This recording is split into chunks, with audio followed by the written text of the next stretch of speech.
Noong mga panahon na iyon sa kanilang probinsya ay may isang taong naging bantog dahil sa taglay nitong mga kakayahan. At ito ay si Pedring. Walang nakakaalam kung saan talaga ang pinagmulan nito. Isang kamangha-manghang ginawa nito na agad na nagpabantog sa kanya ay nang minsang may mahulog na bakho sa ginagawang kalsada noon sa kanilang lugar. Nalubang nahirapan na ang pamunuang bayan na may ahon nito pagkat wala silang sapat na kagamitan. Na nang malaman ito ni Pedring ay kanya itong pinuntahan at gamit ang taglay na kakayahan ay nagpamalas ito ng kakaibang lakas na kanyang naitayo ang bakho at naiahon mula sa pinagulugan nito. Na matapos maitayo ay kanya itong tinalian ng lubid at hinila pa itaas.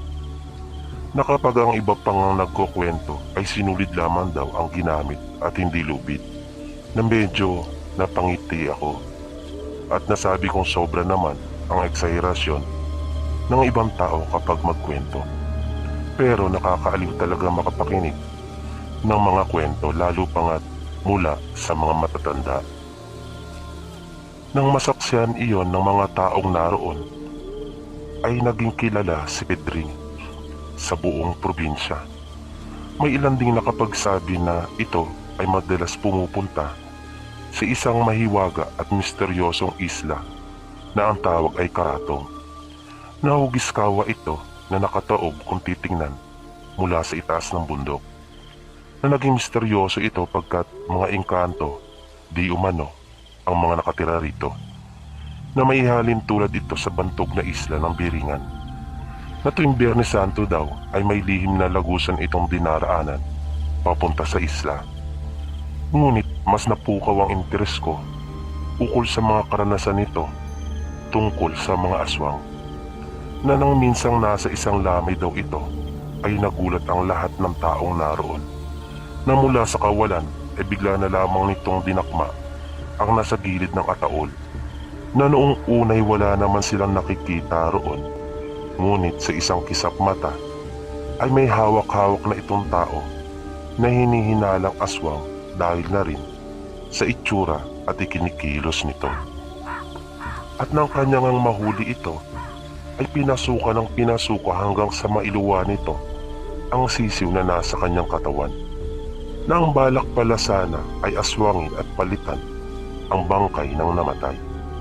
Na ng mga panahong naroon daw si Pedring sa kanilang lugar ay nalaman nilang marami pala ang may mga lahing aswang, pagkat nahayag ang mga ito dahil sa kanyang kakayahan. Ayon pa kay Tata Selo, nang minsang nagkokopra sila ng kanyang mga magulang at kapatid, ay naranasan niyang maihi sa kanyang salawal nang padaanan sila ng aswang. Padilim na daw ng mga pagkakataon na iyon at nauna na ang kanilang mga magulang na umuwi at naiwan silang magkapatid dahil ipinakuha pa sa kanila ang mga nyog na dinugos at pinaiipon iyon. Nang bigla silang nakarinig ng huni ng aswang, mabilis na hinawakan ng kanyang kuya ang itak at sinabing nakikilala nila ito. Ngunit tila hindi ito natinag sa sinabi ng kanyang kuya. Di nagtagal ay nakarinig sila ng pagkaluskos sa makapal na damuhan at unti-unting lumabas mula roon ang isang malaking aso na nakaangil na ito, kaya agad nilang napansin ang mga matutulis ng ngipin nito.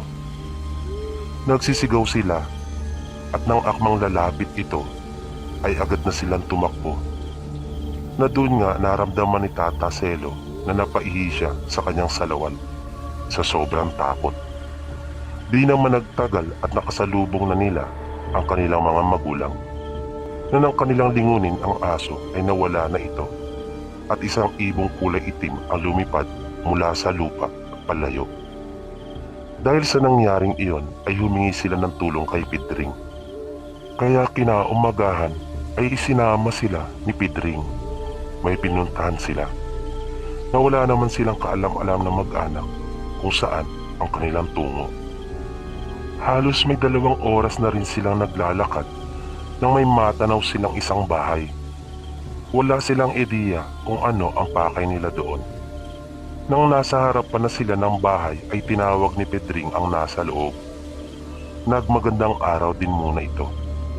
Ilang sandali pa ay lumabas ang isang lalaki mula sa maliit na bahay nito at nagtatakang nagtanong kung ano raw ang sadya nila. Mabilis na sinabi ni Pedring na wag na niya uli pang gagambalain ang pamilya ni Tata Selo na nooy 12 anyos pa lamang. Pinagdiinan nitong ayaw na niyang maulit ang nangyari noong nagdaang gabi. Nagtataka naman ang lalaki sa mga sinabi ni Pedring na kanya pa sanang itatanggi iyon, ngunit nang muling magsalita ito ay nanginig ang lalaki at paulit-ulit na sumagot ng pagsang-ayon na panayang opo nito at hindi na raw mauulit. Bilang panghuli ay kanya itong sinabihan na makontento na lamang sa mga hayop at wag nang magtangka pa na maminsala ng tao. Dahil pag kanya itong nahuli sa akto ay hindi na niya ito patatawarin. Nang pabalik na sila ng bahay, sa daan pa lang ay panay na ang pagpapasalamat ng magulang ni Tata Selo. Nang mapansin nilang tila kumukulimlim ay nag-iba sila ng daan pagkat pag bumuhos ang ulan ay siguradong hindi sila makakadaan sa batis na kanilang dinaanan kanina dahil tumataas ang tubig doon at malakas ang agos sa tuwing umuulan. Na magsimula ng bumuhos ang ulan ay tuluyan ng nagdilim ang kapaligiran na akala mo ay gabi na. Sa di kalayuan ay may nakita silang isang bahay at may sindin na iyong ilaw, kaya nagmamadali silang pumunta roon upang makisilong na sandali. Ngunit tila maling desisyon iyon pagkat naroon ang maraming tao na tila mayroong ipinagdiriwang na kasiyahan ang mga ito. Na nang makita sila ng mga taong naroon ay tumahimik sandali ang lahat at napatingin sa kanila. Na ikinatakot agad ng mag-anak ni Tata Selo pagkat nakakasindak talaga ang titig ng mga ito. Na paminsan-minsan ay nagkakatinginan pa ang mga ito sa isa't isa bago muling titingin sa kanila. Nagad namang idinipa ni Pedring ang kanyang kamay na pinipigilan na silang tumuloy. At tila sinasabing siya ang bahala at kanya silang poprotektahan. Nang hinawi sila nito sa kanyang likuran, sandali pang nagpakiramdaman. Maya-maya ay napansin nila Tata Selo na unti-unting bumibilis ang paghinga ng mga ito na nakikita nilang parang humihingal na. Alam nilang anumang sandali ay susugod na ang mga ito. Hinugot ng ama ni Tata Selo ang kanyang itak. Si Pedring naman ay nanatili lamang na nakatayo. Inutusan ni Pedring ang ama ni Tata Selo na kanyang itaga iyon sa lupa. Na agad naman itong sinunod. Maya-maya pa ay nakita na rin nilang nagkintaban ang itak ng mga taong naroon.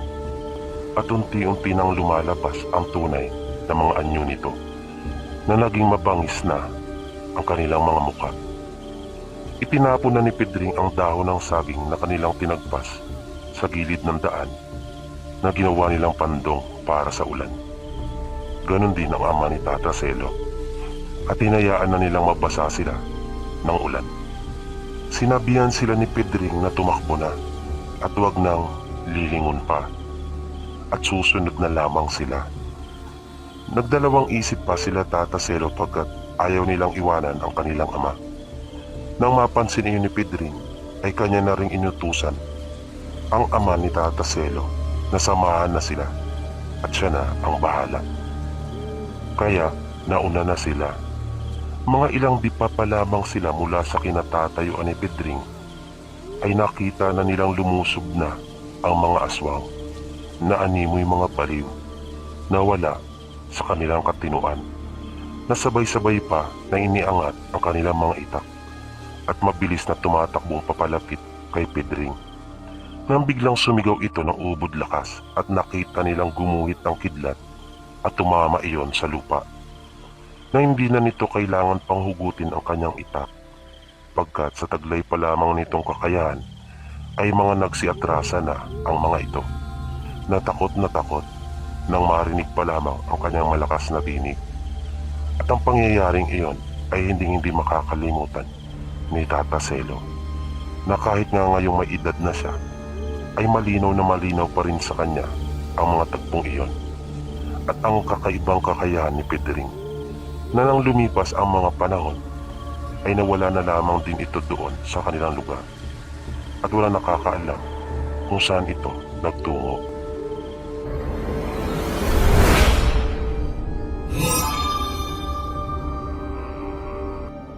Ang ibabahagi ko po sa inyo ay karanasan po ng aming mag-anak nung ipinagbubuntis po ng aking ina ang aming bunsong kapatid. At ito po ay naganap taong 2007.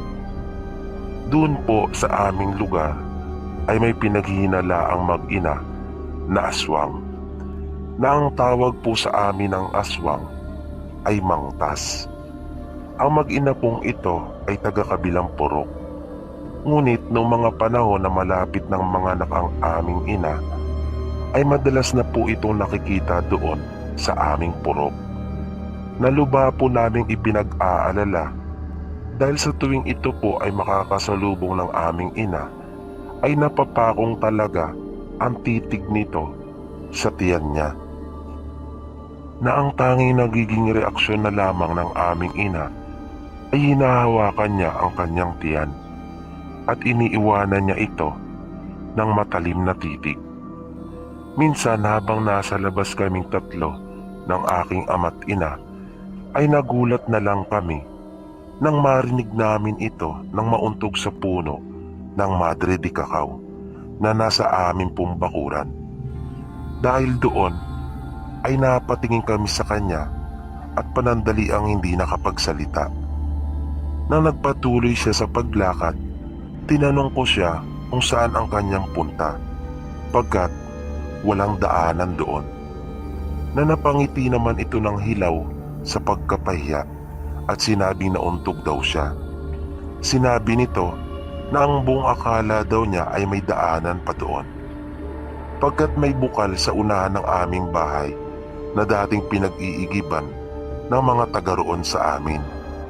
Ngunit matagal na panahon na pong hindi iyon ginagamit at isinara na rin ang daanan doon. Kaya inulit na lamang ng aking mga magulang sa kanya na walang daanan doon. Kinabukasan, isang kapitbahay namin ang nagsabi na ilang beses na niyang nakikita na umaali-aligid daw ito sa aming bahay.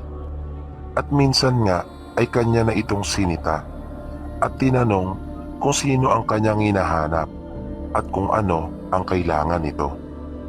Sinabi naman daw nito na makikiraan lamang. Kaya sinabihan niya ito na matagal nang walang daanan doon. Dahil sa sinabi ng aming kapitbahay ay lalong tumibay ang aming hinala na may masama talaga itong binabalak sa bunso naming kapatid na kasalukuyang ipinagbubuntis ng aming ina noon. Na nagsinungaling ito ng aming masita na alam na pala talaga nitong wala ng daanan doon dahil sa nauna nang sinabi sa kanya ng aming kapitbahay. Nang mga sumunod na gabi ay lagi na kami nakakaramdam ng tila mayroong laging nasa labas ng aming bahay, na pagkaminsan ay nararamdaman pa namin ito sa mga punong malapit sa aming bahay at maging sa aming bubungan. Maging ang ibang mga nagdadalang tao na taga roon sa aming lugar ay ganun rin ang kanilang nararamdaman. At napapansin rin nilang nagiging madalas ang paggala doon noong pinaghihinala ang aswang na babaeng iyon na taga kabilang purok, na kapag nakikita sila nito ay talagang humihinto at tinititigan ang kanilang tiyan, na kung di sila ay iwas ay halos hindi rin ito aalisin ang pagkakatitig doon. Nagpatuloy po ang mga pagpaparamdam na halos ginagabi-gabi ang pagbisita sa aming ina. Ngunit dahil sa may nalalaman ding orasyon ng aming ina na pangontra sa mga aswang, ay hindi nito naisa katuparan ang masama niyang balak hanggang sa makapanganak ang aming ina. Isang gabi Nataon na wala po ang aming ama sapagkat may trabaho po ito at nagpunta sa Zamboanga. Kaya kami lamang ng aming ina at mga kapatid ang nasa bahay. Na mga bandang 8:00 ng gabi ay naisipan kong pumunta sa kwarto ng aming ina kung saan naroon din ang aming bunsong kapatid. Nakahiwalay po kasi ang kwarto na kailangan mo pa pong lumabas ng bahay para marating iyon. Bigla po akong nagulat dahil may naaninagan akong dumaan na ilang hakbang lamang ang layo nito mula sa akin. Na may kataasan ito, kaya ang babaeng iyon agad ang pumasok sa aking isipan. Mabilis akong pumasok sa kwarto at sinabi ko sa aming ina ang aking nakita. Sinabi nito sa akin na may nararamdaman nga rin daw siya na kanina pa ay umaali-aligid sa aming bahay. Mga may 1 oras din akong nanatili doon. Habang nilalaro ko ang aming bunsong kapatid, ay patuloy po kaming nakiramdam. Na naisip po naming ayaw talagang tumigil ng aswang at talaga nagbabakasakali pa rin na maisagawa ang maitim nitong binabalak sa aming bagong panganak na kapatid. Nang dalawi na po ako ng antok ay nagpaalam na ako sa aming ina. Na mga pagkakataon na iyon ay wala na rin kaming nararamdamang kakaiba sa paligid ng aming bahay. Noong mga hating gabi na ay nagising naman kaming bigla ng aking kuya dahil sa nagulat kami sa malakas na pagkalabog sa bubungan ng kwarto ng aming ina. Naanimoy may nahulog na bunga ng nyog, kaya napabalikwas kami at sinilip kung ano iyon.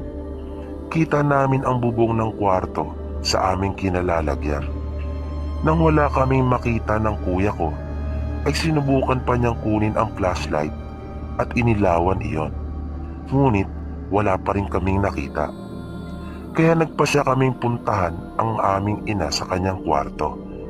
Pagpasok namin doon ay gising na rin pala ito. Agad niyang sinabi sa amin sa mahinang boses na mayroon daw aswang sa bubong.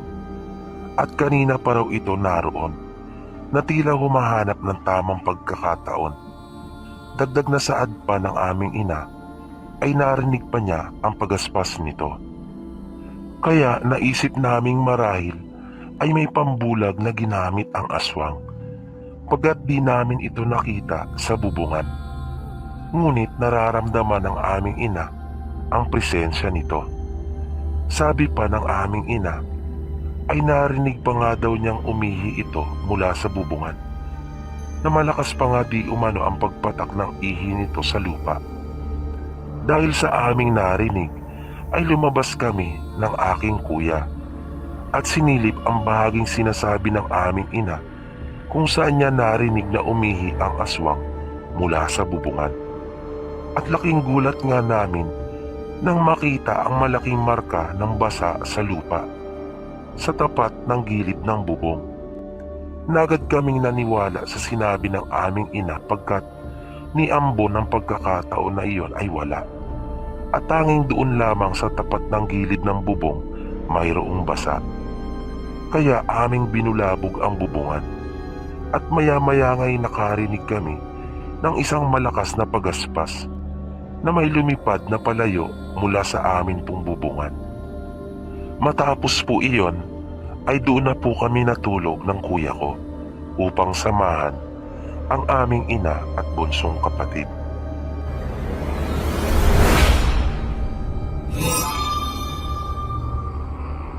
Sa totoo lang po ay nasasaktan din ako pagka minsan dahil sa may lahi po kaming aswang. Ngunit hindi ko rin naman masisisi ang mga tao pagkat meron talaga kaming mga kauri na namiminsala ng tao. Natutuwa rin po ako sa inyo dahil may mga kwento rin kayong inilalabas dito na ipinapakita ang mga katulad namin na umiiwas makapaminsala ng tao. Pero lagi ko po kasing naaalala ang aking karanasan nung ako po ay bata pa. Marami po akong maaaring ibahagi na kwento dito sa inyo na mga totoong karanasan ko. Ngunit sa ngayon ay ito po munang pasan-pasan ko at nagpapabigat sa aking kalooban na hanggang sa ngayon ay hindi bumawala sa aking isipan. Ito po ang nais kong ibahagi sa inyo na sana ay kapulutan po ng aral. Alam ko pong marami ang maaaring mapailing sa akin pong mga ilalahad at magtataas ng kanilang mga kilay, ika nga.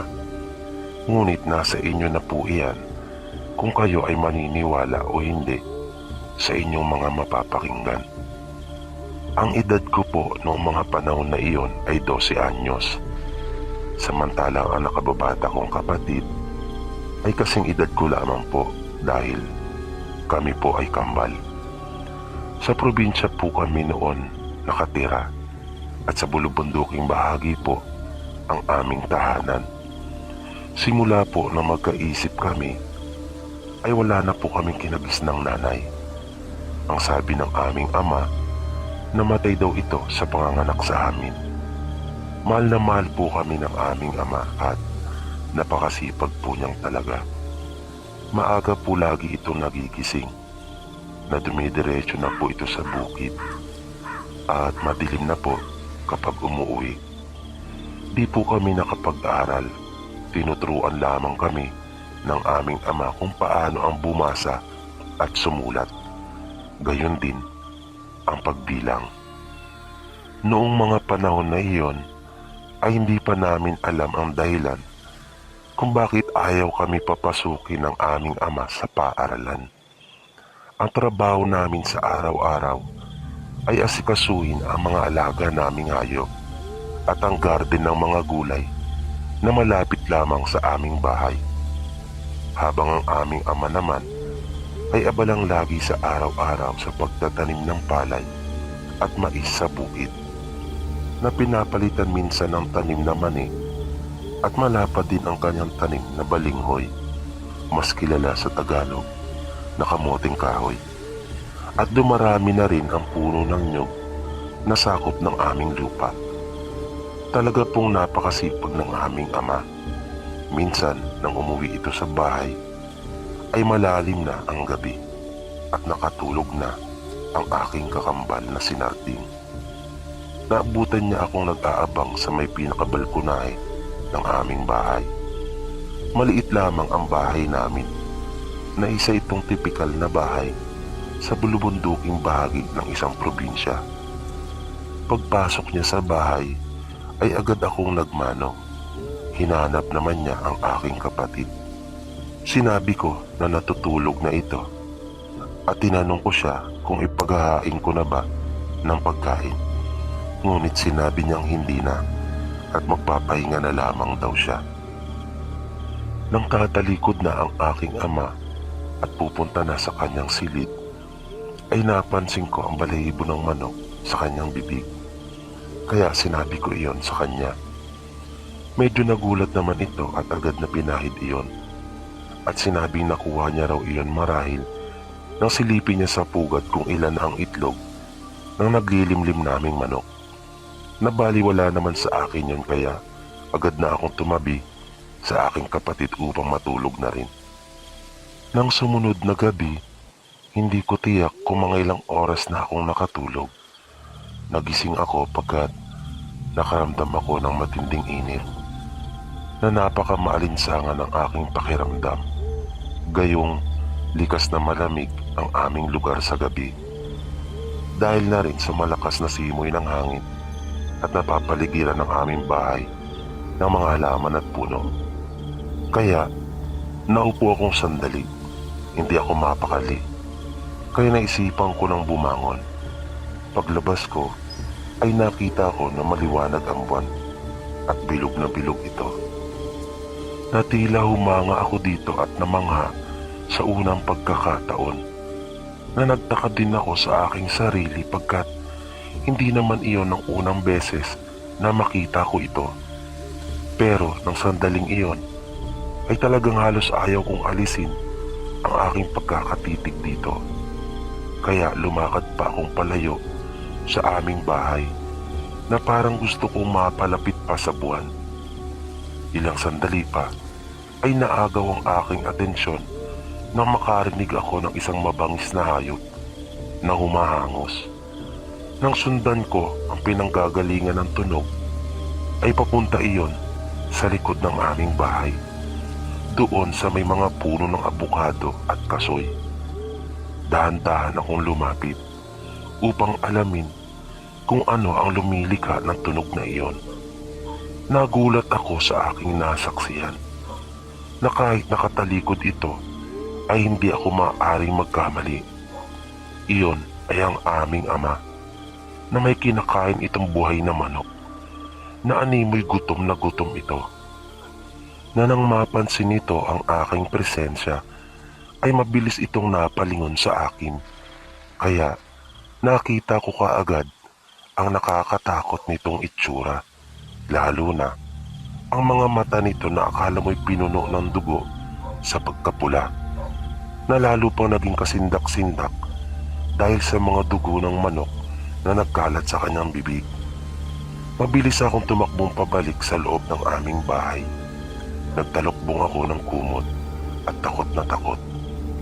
Ilang sandali pa ay narinig ko pumasok na rin ang aming ama sa bahay.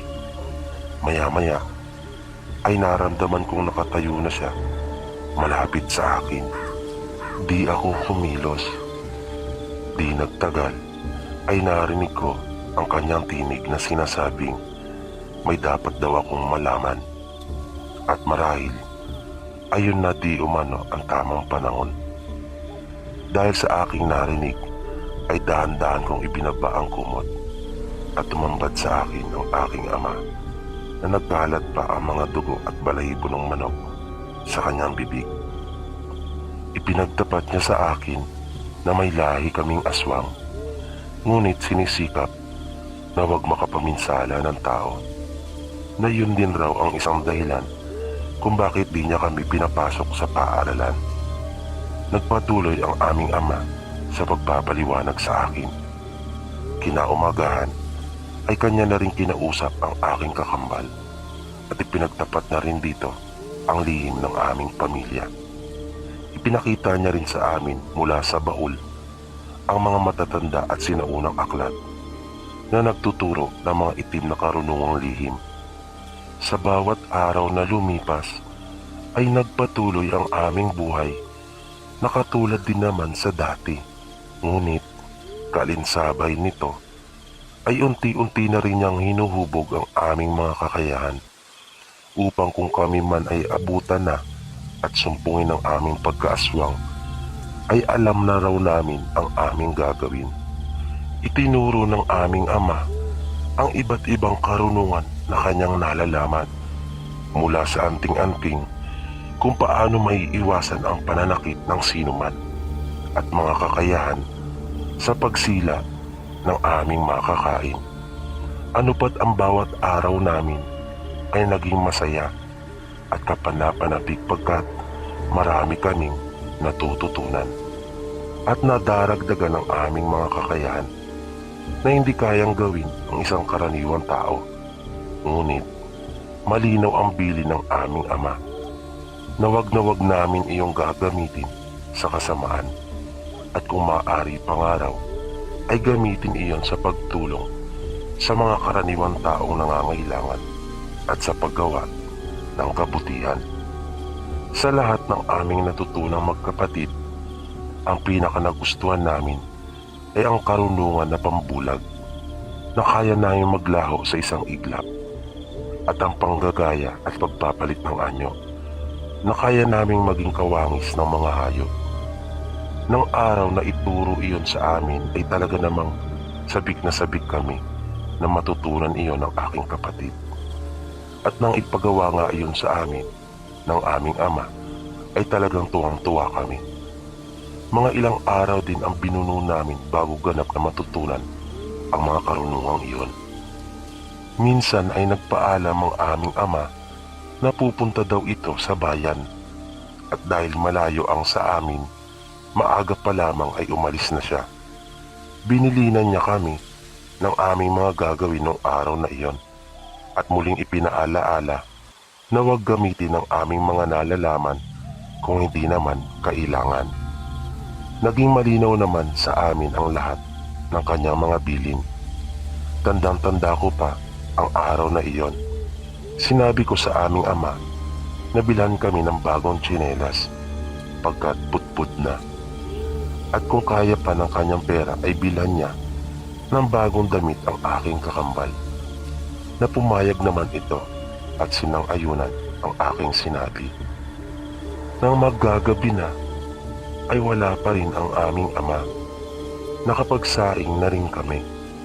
Ilang sandali pa ay may kung anong nag-udyok sa amin na lumabas ng bahay ng magkapatid.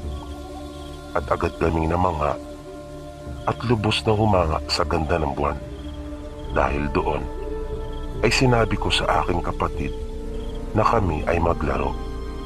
Pumayag naman ito. Ngunit hindi niya alam na ibang laro ang tinutukoy ko. Bigla akong naglaho. Kaya nakita ko siyang nanatili lamang na nakatayo at ipinaalaala sa akin ang sinabi ng aming ama na huwag gamitin ang nalalaman kung hindi naman kailangan. Ngunit sinabi ko sa aking kakambal na minsan lang naman at napakaganda ng buwan. Nung huli ay napapayag ko na rin siya pagkat bigla din itong nawala sa aking paningin. Pagkatapos niyang maglaho ay nagmesa pusa naman ako at sinabi ko sa kanyang habulin niya ako. Na agad din siyang nag-anyong pusa. Mabilis ang aming naging paghahabulan na di namin namalayan na malayo na pala kami sa aming bahay. Nang masapit namin ang kakahuyan, nang malapit na niya akong abutan, ay narinig kong nagpalit ito ng anyo at naging manok na nang lingunin ko ito ay akmana niya akong datakmahin. Nang biglang mula sa kawalan ay laking gulat ko nang may sumulpot na isang malaking aso na bigla itong lumundag at sinakmal ang aking kapatid na napakabilis ng pangyayari na hindi ko talaga iyon inaasahan. Napakabilis ng aso. Sa isang iglap ay nawala na ito. Bumalik ako sa pagiging anyong tao. Nalumo akong bigla. Natakot na takot pagkat di ko alam kung paano ko iyon ipapaliwanag sa aming ama ang mga nangyari. Nakasalanan kong lahat kung bakit napahamak ang aking kapatid. Panay na ang aking iyak na mga pagkakataong iyon. Nanlalambot ako at nakayukong naglalakad na halos hindi ko maiakbang ang aking mga paa. Nang sa di inaasahang pagkakataon, nang iangat ko ang aking mukha, ay nakita ko ang aming ama na naroon. Magkahalong saya at takot ang aking naramdaman. Samantalang siya naman ay gulat na gulat kung bakit naroon daw ako. Sa takot ay agad ko na lamang ipinagtapat ang mga nangyari. Sinabi ko naglalaro kami nang di namin namamalayang malayo na pala kami sa aming bahay. At naghahabulan kami nang biglang may isang aso na sumakmal sa aking kapatid na nasa anyong manok at ako naman ay nasa anyong pusa.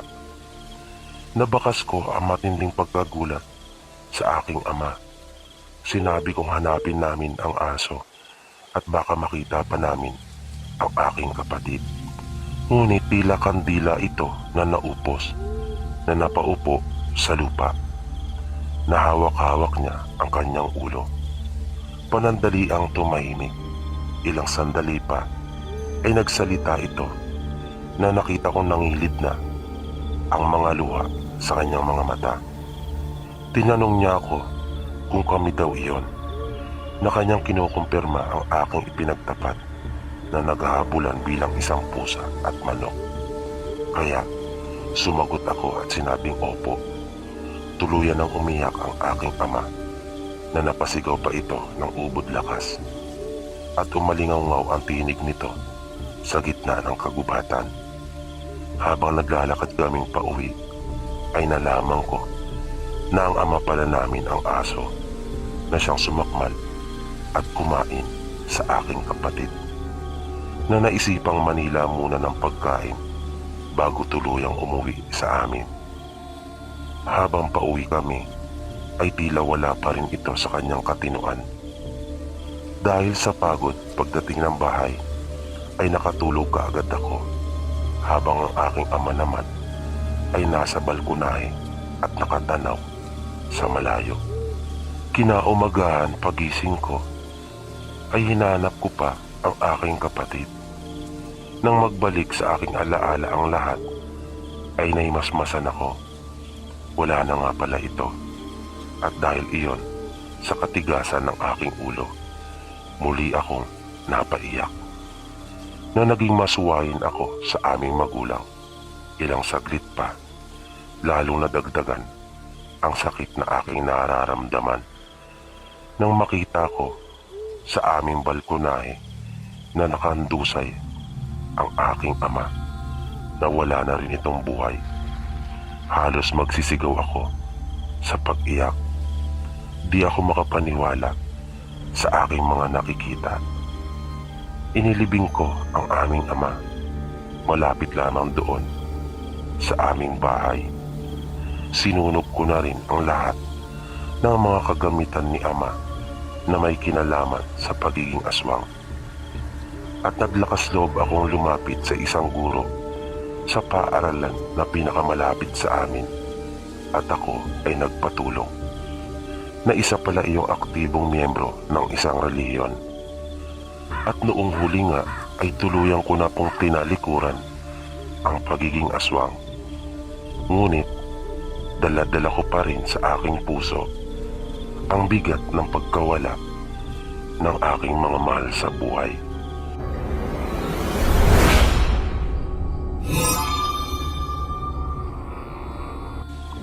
Mayroon silang lupang pagmamay-ari na sinasaka ng kanilang mga magulang.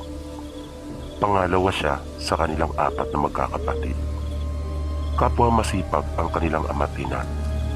Maaga pa ay nasa bukid na ang mga ito. Kung minsan ay dinadala ng kanyang mga magulang ang kanilang bunso. Kung minsan naman ay ang kanilang ama lamang na si Mang Erning ang nagtatrabaho sa bukid, at naiiwan ang kanilang ina at bunsong kapatid sa bahay. Pumapasok silang 3 ng kanyang mga kapatid, at may kalayuan ang kanilang paaralan. Kaya maaga pa silang umaalis, at kadalasan ay madilim na kung sila ay dumarating sa kanilang bahay. Isang gabi, habang sila ay kumakain ng hapunan, nagkwento ang kanilang ama na may napapansin daw ito doon sa puno ng kawayan na malapit sa kanyang inaararong lupa. 3 daw ito na nakapatatsulok ang pagkakatubo, na hindi pa masyadong mayabong at mausbong. Ang pinagtatakan niya raw dito ay sa tuwing doon niya ilalagay sa gitna ng 3 kawayan ang kanyang transistor na radyo, ay nawawala ang tunog nito. Pero pag kanya itong aalisin doon at pag sa iba niya ito ipapatong, ay bumabalik ang tunog nito. Kaya nasabi nito sa kanila na ano kaya ang nasa ilalim noon, at bakit ganoon ang nangyayari sa kanyang radyo. Kaya sila Marco at kanyang mga kapatid, maging ang kanilang ina, ay nahiwagaan rin at nagtaka sa ibinahagi ng kanilang ama. Nang sumunod na araw ay napagpasyahan nilang hindi pumasok sa paaralan, at sinamahan nila ang kanilang ama sa bukid. Binuksan ng kanilang ama ang radyo at inilapag iyon sa gitna ng 3 kawayan. Nagulat sila ng kanilang mga patunayan ang sinasabi ng ama, pagkat nawala ngang bigla ang tunog nito. At nang kanilang alisin iyon doon ay muling bumalik ang tunog. Dahil doon ay nagpasya na sila ng kanyang ama na hukayin iyon. Na magtatatlong talampakan na ang lalim ng kanilang nahukay, ay may tinamaan ang kuya ni Marco na isang matigas na bagay. Mabilis nilang inalis ang mga lupa at bumungad sa kanila ang isang bangat na napingasan ito ng kaunti dahil sa pagkakatama ng bareta. Nang makita nila ang ibabaw na bahagi ng banga ay dahan-dahan nilang hinukay ang palibot nito. Nilakihan pa nila ang butas upang hindi nila matamaan. Halos hindi sila makapaniwalang tatlo sa kanilang nakita. Isang banga iyon na mataas ng kaunti sa isang malaking paso. Nang maiahon nila ito ay labis ang kanilang katuwaan, lalo na nang kanila nang buksan ang banga. Nakita nila ang samot-saring mga barya at ilang mamahaling hiyas na may kasama pang mga diamante at ilang tipak ng ginto. Kaya nagmamadali na silang umuwi ng kanilang bahay. Hindi nila maitago ang kanilang kasiyahan sa biyayang kanilang nasumpungan. Nakita pa nilang naluha ang kanilang ina sa sobrang kagalakan. Mahigpit na sinabi ng kanilang ama na walang iba na dapat makaalam noon dahil magiging mitya iyon ng kanilang buhay. Naintindihan naman nila at sumang-ayon sa kanilang ama. Nangako pa silang lahat na walang sino man ang makakaalam ukol doon. Ang ginawa ng kanilang ama ay kumuha ng ilang pirasong tipak ng ginto at muli iyong ibinaon na tanging siya lamang ang nakababatid. Kapag kailangan nila ng pera ay tumatapyas ito sa tipak ng ginto at kanya iyong ipinagbibili. Kung minsan naman ay sa sanglaan niya iyon dinadala. At dahil sa hindi nakapag-aral ay tanging pangalan lamang ang kanyang kayang ilagay at ang tao sa sanglaan ang siya na nagpupuno ng iba na wala naman siyang balak na tubusin pa iyon. Ika nga, sanglang benta. Kapag tinatanong siya kung saan niya iyon galing ay sinasabi niyang namana lamang niya mula sa kanyang mga magulang. Nang minsan nagbenta ang kanilang ama ng ginto sa bayan, nang pauwi na ito, ay may nadaanan itong kasiyahan na mga kakilala rin naman at mga malalayong kamag-anak ang naroon. Kaya tinawag siya ng mga kalalakihang naroon at sinabing dumaan na muna. Kaya nagpaunlak naman siya. Nalaman niya noong huli na mayroon palang binyagan. Matapos makakain ni Mang Erning, ay niyaya siya ng mga nag-uumpukang kalalakihang naroon na sumama sa kanilang inuman. At dahil sa umiinom din naman, ay lumapit siya rito upang tumagay. Wala sana siyang balak na magtagal doon pagkat hindi naman siya nakapagpaalam sa kanila at baka mag-alala ang kanyang asawa. Yun nga lang, ay napasarap ang kanilang pagkukwentuhan. Kaya tuluyan na siyang naupo at nakihalubilo sa mga nag-iinumang naroon. Di na namalayan pa ni Mang Erning ang oras at medyo tinamaan na rin ito sa kanyang nainom na nagkukwento na ito ng kung ano-ano sa kanyang mga kaharap sa inuman na nagyayabang na ito, na ang iba naman ay naiirita na dahil sa mga lumalabas na kayabangan sa bibig nito. Samantalang ang iba naman pala ay tila siniseryoso ang mga sinasabi ng ama nila Marco. Nang mapadaan doon sila Marco galing sa paaralan, ay narinig pa nila ang kanilang ama na bumibida at nakatayo pa habang nagkukwento na nagyayabang na kanya raw palalakihin ang kanilang bahay, na magkakaroon daw ng mansyon sa bundok kung saan sila nakatira. Kaya mabilis nilang sinaway at inakay ang kanilang ama. Pinilit na nila itong umuwi at sinabing lasing na at baka di na makaya pang umuwi kapag nagpatuloy pa itong uminom. Nakinig naman ito sa kanila, ngunit halatang hindi na nito alam ang kanyang mga pinagsasabi at tiyak na hindi na nito matatanda ang lahat iyon kinabukasan, na wala na talaga itong kontrol sa kanyang sarili. Kaya magkatuwang nilang inalalayan itong pauwi sa kanila na may kalayuan pa mula doon sa lugar ng binyagan. Pagdating sa kanilang bahay ay kanilang inasikaso ito at pinalitan ng damit at hinayaan ng makapagpahinga. Kanilang ikinuwento sa ina ang kanilang naabutan nang mapadaan sila sa binyagan. na naroon ang kanilang ama na bumibida. Wala naman nang nagawa pa ang kanilang ina kundi ang mapabuntong hininga. Pagkatapos nilang makapaghapunan ay inihahanda na nilang magkakapatid ang kanilang higaan habang ang kanilang ina naman ay naglilinis pa ng kanilang pinagkainan nang marinig nilang kumahol ang kanilang aso. Kaya agad silang napasilip sa bintana at inilawan ng flashlight kung may taong dumating. Ngunit wala silang nakita.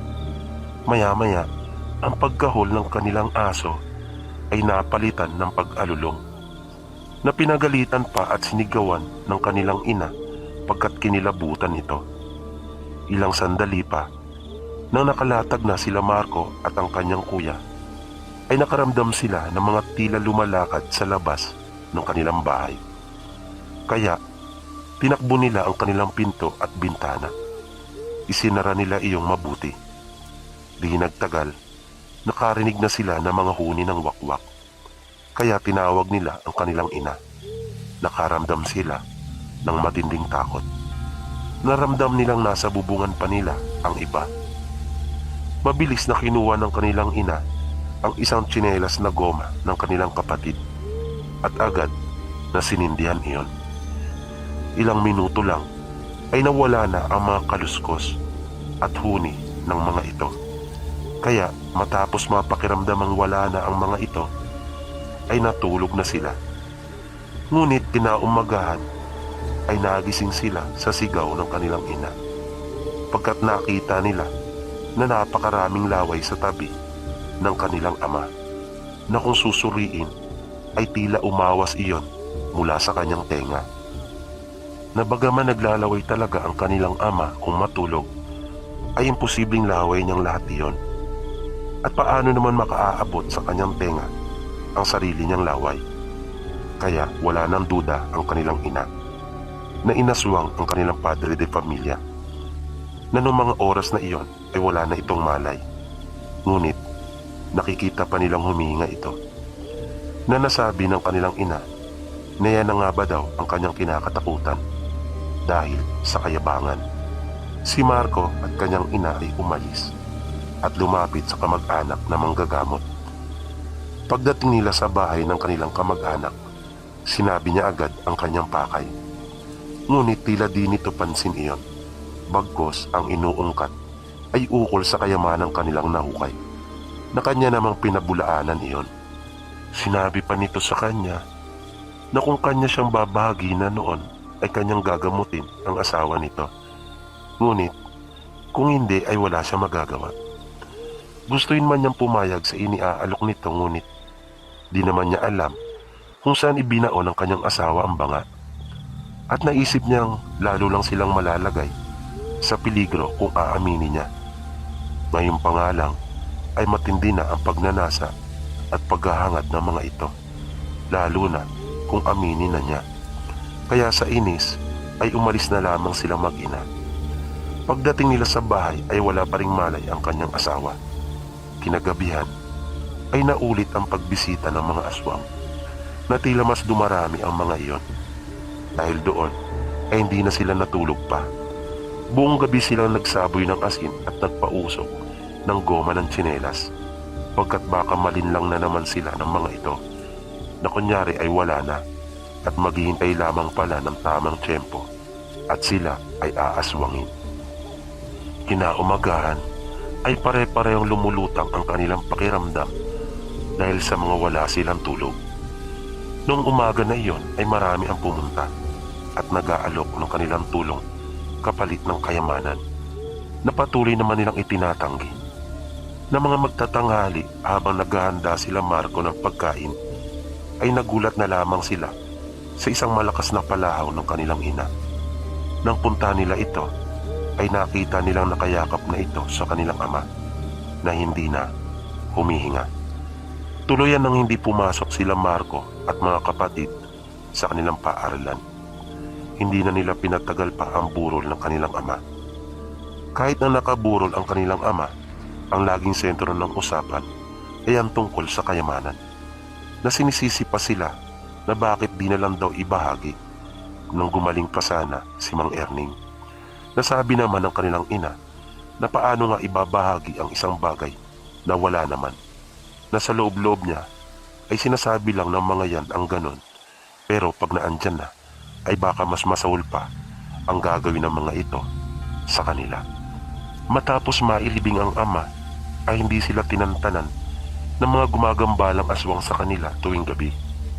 Dahil doon ay nagpasya na lamang sila na umalis at iwan na ang kanilang tahanan. Sinubukan pa ng kanyang mga anak na humukay sa silong ng kanilang bahay, maging sa mga puno na malapit dito, ngunit wala silang nasumpungan. Na kanila na lamang tinanggap ang mapait na kapalaran iyon.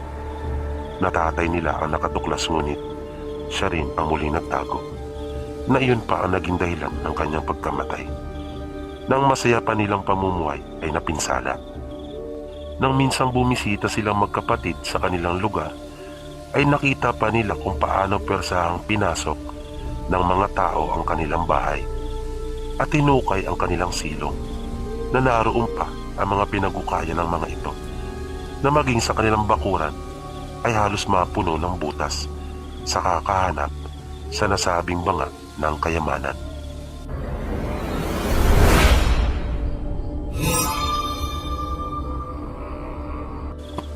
March 1999. Bakasyon na namin sa paaralan. Nag-iisip kami kung saan kaya pwedeng mamasyal o magbakasyon. Naisipan ng aming mga magulang na doon na lamang sa probinsya nila mama. Isa itong malaking probinsya na matatagpuan sa silangang Visayas. Nang sa ganon ay makilala naman daw namin ang mga kamag-anak sa side ni mama. Bali 5 kaming lahat, ako, si Papa at si Mama, at ang aking mga kapatid na sina Christy, 9 na taong gulang, at si Rosana na 8 taong gulang. Yung una at pangalawang araw namin sa baryo nila Mama ay sobrang saya. Marami kaming nakilalang bagong kaibigan at kamag-anak. Yung pangatlong araw namin doon, yun ang hindi ko malilimutan. Katatapos lang namin mag-almusal na mag-aya si Mama na pumasyal sa kanilang tiya Ising. Doon daw muna kami mananatili. Sumakay kami ng tricycle, mga 30 minuto din siguro kaming bumiyahe. Hindi ko na maalala kung anong pangalan ng barangay o lugar. Medyo matagal na kasi. Ang naalala ko lang ay may nadaanan kaming eskwelahan na kilala ito doon. Malapit lang doon yung pinuntahan naming bahay. Yun ang bahay nila Lola Ising. Pagdating namin doon ay namangha ako sa aking nakita, sapagkat napakalawak ng palayan at maisan, at ang daming tanim na prutas sa paligid ng bahay nila Lolo at Lola. Pagkatapos namin makapagmano ay pumunta kami doon sa palayan. Pinagmasdan namin itong mabuti. Nasa libro lang namin ito dati nakikita. Maya-maya ay tinawag kaming magkakapatid at isinasama kami sa pamamasyal. Bibisitahin daw nila Mama at Papa ang kanilang ninang sa kasal. Mga 30 minuto na rin siguro kaming naglalakad. Tinanong ko kung gaano pa kalayo ang bayan. Sabi ni Mama ay malapit na ito, at itinuro niya sa akin ang nasa bandang ibaba. Ayon kay Mama, mga 15 minuto ay nasa bayan na raw kami. Hindi ko mapigilang itanong sa kanya ang aking napansin, na kung ganun ba talaga sa probinsya na magkakalayo ang mga bahay. Sabi ni Mama ay ganun daw talaga pagkat may kanya-kanyang lupang pagmamay-ari ang mga tao dito. Na bagaman magkakalayo ang mga bahay ay magkakadikit naman ang mga loob na may pagmamalasakit sa bawat isa. Uso pa rin kasi ang bayanihan at pagdadamayan doon. Habang nasa daan ay may napansin ako na parang kanina pa ay may sumusunod sa amin at nakatingin. Pero nang akin itong lingunin ay wala naman, na halos mabali pa nga ang aking leeg sa kakalingon. At nang biglang naudlot iyon, nang may bigla kaming narinig, ang lakas ng tunog ng telebisyon, yung parang nanunood sa sinihan. At tama pala ang aking obserbasyon dahil sabi ni Mama ay mini sinihan daw iyon doon at magsisimula pa lang ang palabas. Sabi ng dalawa kong kapatid, mukha raw masaya manood doon kasi halos puro bata ang nakikita namin. Kaya nagpasya si Mama at Papa na iwan na lang kami magkakapatid at babalikan na lang kami. Na sila na lamang daw ang dederecho sa kanilang ninang. At iniwanan na lamang kami ng pera para pambili ng magugustuhan naming pagkain. Pero si Rosana ay biglang nagbago ang isip. Sasama na lang daw siya kanila Mama. Kaya kami na lang ni Christy ang naiwan at nanood. Sa pagkakatanda ko pa nga ay Jurassic Park yung palabas noon.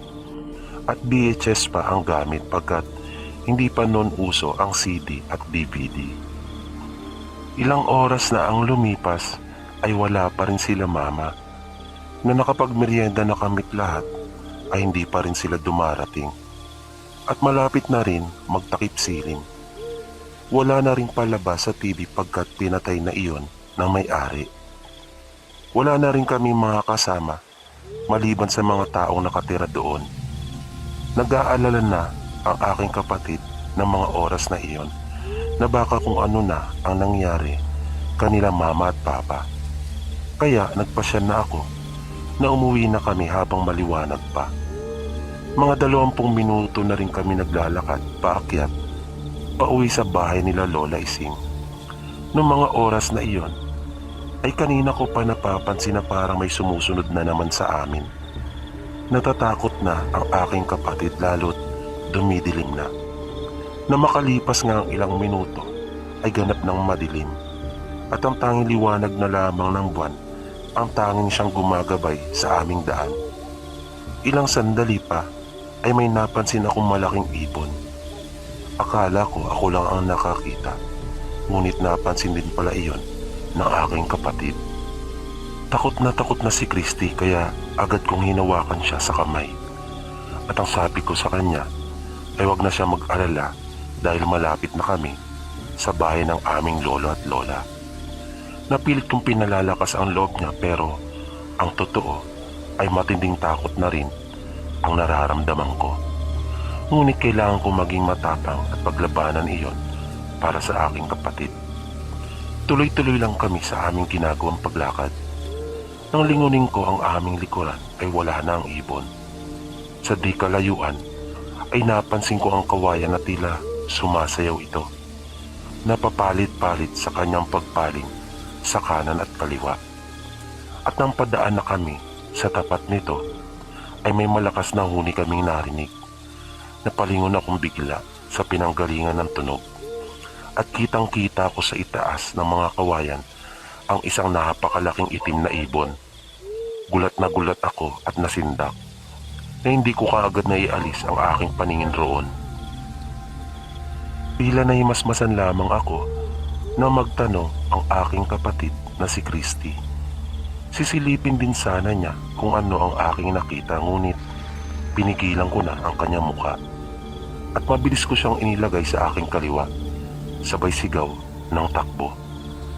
Nang may mga 3 minuto na po kaming tuloy-tuloy na tumatakbo, ay bigla pang natalisod si Christy sa isang ugat ng kahoy na nakausli sa daan. Muntik itong matumba. Buti na lamang at mahigpit ko siyang nahawakan sa kanyang kamay. Kaya hindi siya tuluyang nadapa. Nagpatuloy kami sa pagtakbo.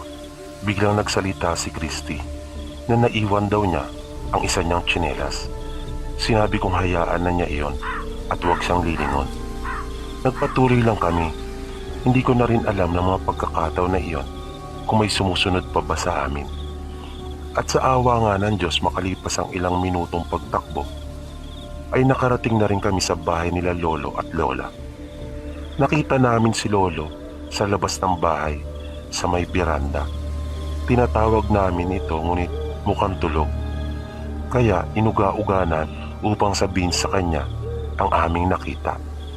Ngunit hindi ito nagising. Kaya si Lola Ising na ang aming tinawag at lumabas agad dito ng bahay. Tinanong kami kung ano ang nangyari sa amin. Kaya agad namin ikinuwento Nang hanapin namin sila mama ay nakarating na raw sila, ngunit nang malamang wala pa kami dito ay umalis silang muli upang hanapin kami. Sa takot naming magkapatid ay dumiretso kami sa kwarto at nagtalukbong ng kumot. Maya-maya ay narinig naming dumating na sila mama. Dali-dali akong bumangon at yumakap sa kanya. Sabay sabing may humahabol sa aming isang malaking ibon na kulay itim na naiwan pa nga ni Christy ang kanyang isang tsinelas. Panay naman ang hingi ng paumanhin ni mama pagkat hindi daw nila napansin ang oras at napasarap ang kanilang pagkukwentuhan at kamustahan. Hindi na namin nagawa pang kumain pagkat wala kaming gana. Si Christy ay agad na nakatulog. Ilang oras ang lumipas, napansin kong tahimik na ang lahat at tila ako na lamang ang gising pagkat hindi ako dalawin ng antok. Nakatalokbong ako ng kumot dahil may naririnig akong pagaspas na parang nagpapaikot-ikot ito sa labas ng bahay. Maya-maya, patuloy lang akong nakikiramdam. Nang hindi ko na naririnig ang pagaspas nito, ay dahan-dahan kong ibinaba ang kumot mula sa aking ulo upang sumilip. Iniikot ko ang aking paningin at panandali ang sinanay muna ito sa dilim. Nang mapadako ang aking paningin sa kawayan na bintana, ay laking gulat ko nang makita ang isang mukha na nakasilip doon. Hindi ko maipaliwanag kung anong klaseng nilalang iyon pagkat noon lamang ako nakakita ng ganon. At mula sa kaunting liwanag ng buwan na nagmumula sa labas ng bahay ay nakita ko na tila naaagnas ang mukha nito na may mga gumagapang pa na uod. Nakorting tao ang ulo nito, ngunit mayroon siyang malaking matulis na tuka na parang umiilaw ang mapupula nitong mga mata na mabalasik ang anyo ng mukha nito. Nang mapansin kong sa akin na siya nakatingin, ay napasigaw na ako ng malakas dahil sa sobrang takot. Dahil doon, nagising ang halos lahat ng tao sa loob ng bahay. Ilang saglit lang ay nasa kwarto na namin sila mama at papa. Maging si Lola ay napasugod din. At tinanong nila ako kung ano raw iyon na ang tinutukoy ay ang dahilan ng aking pagsigaw. Sinabi kong mayroong halimaw sa bintana na dahil sa matinding takot ay paulit-ulit ko yung nasabi. Kaya lumabas sila papa. Si Lola naman ay ginising si Lolo. Makaraan ang ilang sandali ay pumasok na rin sila sa bahay nang wala silang makita sa labas. Matapos iyon ay sinabihan nila kami na muli nang matulog. Kaya nahiga na ako at nagtalukbong ulit ng kumot. Pero dinig na dinig ko ang kanilang usapan na ang nakita ko raw marahil ay ang alaga ng aswang. Nang mga mag-aalas 5 na ng umaga